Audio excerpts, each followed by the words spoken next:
Hello everyone, সবাইকে আমার চ্যানেলে স্বাগত। আজ আমার গন্তব্যস্থল হুগলির হংসেশ্বরী মন্দির। এই মন্দিরটি হুগলির বাঁশবেড়িয়া নামক স্থানে অবস্থিত। চলো তাহলে যাত্রা শুরু করা যাক। যারা শিয়ালদা থেকে ট্রেনে করে আসবে বলে ভাবছো, তারা কাটোয়া শিয়ালদা সকাল 8:06 সেটা ধরতে পারো, অথবা যারা হাওড়া থেকে আসবে বলে ভাবছো তারা সকাল 8টায় হাওড়া কাটোয়া লোকাল ট্রেনটি ধরে পৌঁছাতে হবে বাঁশবেড়িয়া স্টেশনে। স্টেশনটি ব্যান্ডেলের পরের স্টেশন। স্টেশনে নেমে স্টেশনের বাইরে থেকে টোটো করে 10 টাকার বিনিময়ে পৌঁছে যাবে এই হংসেশ্বরী মন্দিরে।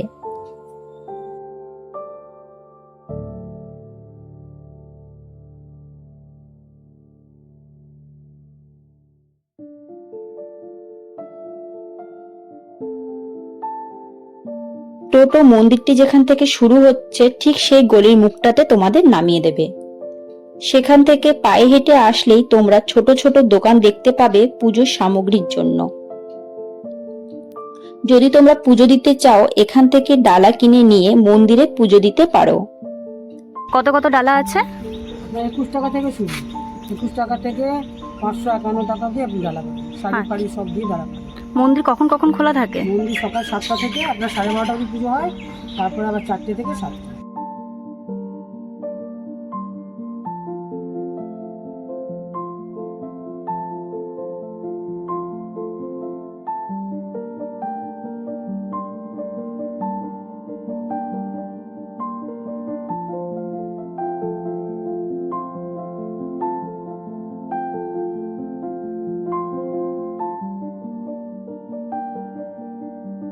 মন্দিরের প্রবেশের পথে দেখতে পাবে রাজবাড়ির বড় গেট।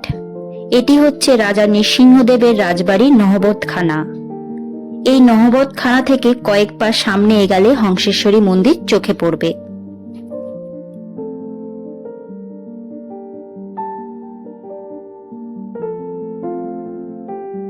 বাদিকে জুতো জমা রেখে মন্দিরে প্রবেশ করলাম।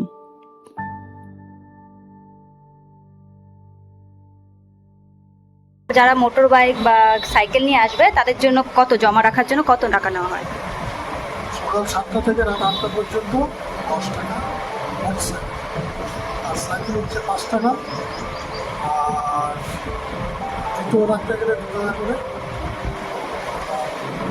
বাথরুমের ব্যাপারটা হচ্ছে চান করার জন্য 10 টাকা, ইউরিনাল হচ্ছে 2 টাকা, আর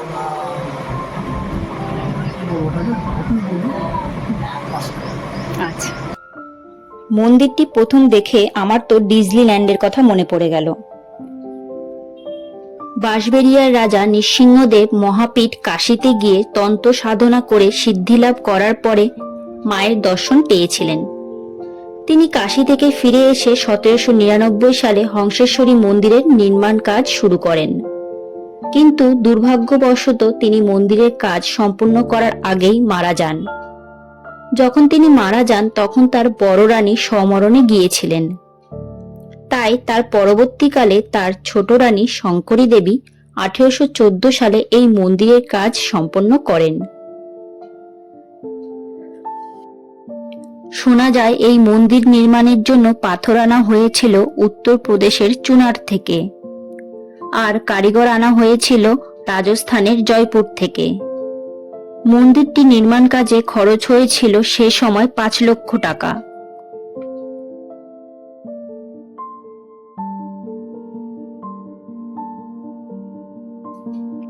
প্রায় 220 বছর পুরনো এই মন্দিরে 13টি মিনার বা রত্ন রয়েছে, যা প্রস্ফুটিত পদ্মের ন্যায় নির্মিত, এবং মন্দিরটির উচ্চতা 70 ফুট।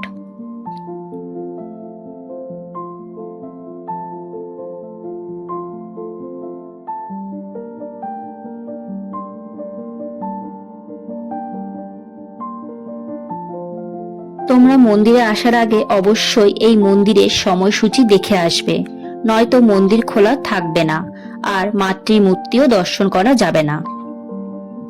মন্দিরটি সকাল 6টা থেকে দুপুর 12:30 এবং বিকেল 4টে থেকে সন্ধ্যে 6টা পর্যন্ত খোলা থাকে।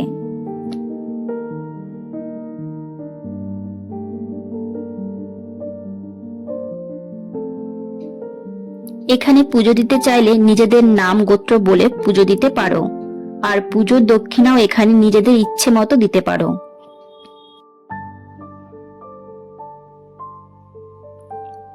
মা হংসেশ্বরী এখানে পদ্মে বিরাজমান।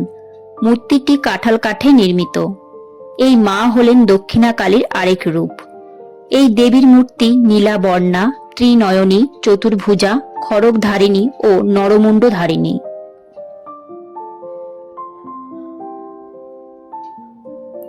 এখানে পুজো হয় সকাল 10টা, আরতি হয় সকাল 11টা এবং ভোগ দেওয়া হয় দুপুর 12টা।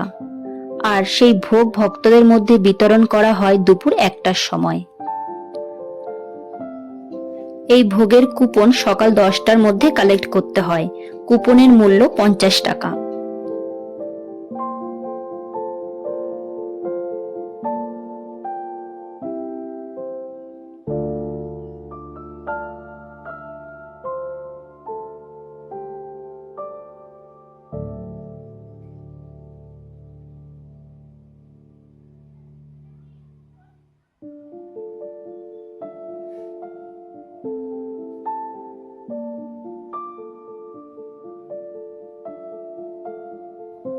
হংসেশ্বরী মন্দিরের ঠিক পাশে আছে অনন্ত বাসুদেবের মন্দির, যা মেন মন্দিরের ঠিক পাশেই টেরাকোটা শিল্প দ্বারা নির্মিত। এই দুটো মন্দির ভারতীয় পুরাতত্ত্ব বিভাগ দ্বারা সংরক্ষিত।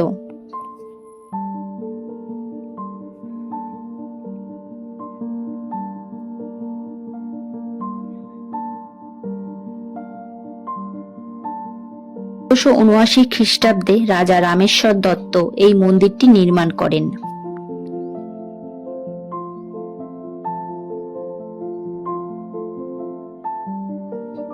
পুরো মন্দিরের দেয়ালে আছে টেরাকোটার কাজ। মন্দিরের ভেতরে আছে অনন্ত বাসুদেবের ফটো।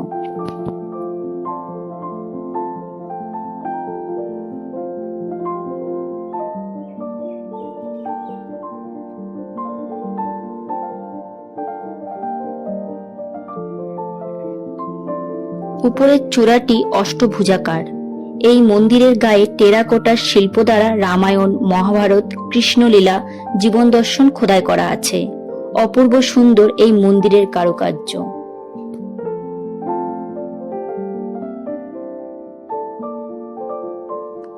এই মন্দিরটিতে আগে উঠে দর্শন করা যেত, কিন্তু এখন নিচের থেকে দর্শন করতে হয়।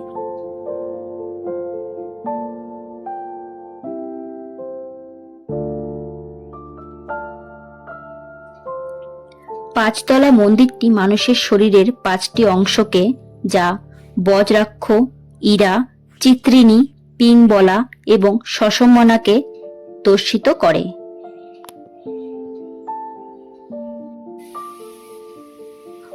মন্দির চত্বরে বিবাহ, পিকনিক এবং বাগানে প্রবেশ কঠোরভাবে নিষেধ।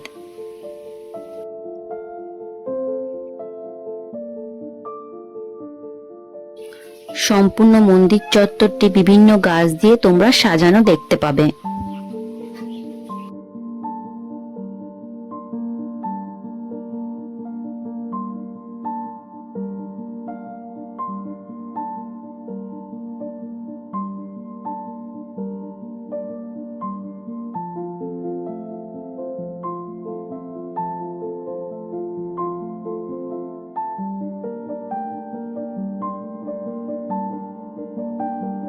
তোমাদের হংসেশ্বরী মন্দিরে ঢোকার আগে রাজা নৃসিংহদেবের রাজবাড়ির গেটটি দেখিয়েছিলাম।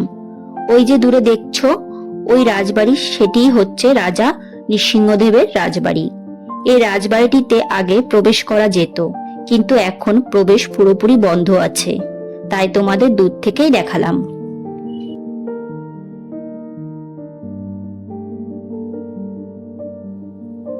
কোনো একদিন ছুটির দিনে তোমরা এই মন্দির দর্শন করতে আসতে পারো। সত্যি খুব সুন্দর মন্দিরটি। ভিডিওটি ভালো লেগে থাকলে লাইক, শেয়ার এবং সাবস্ক্রাইব করে দিও।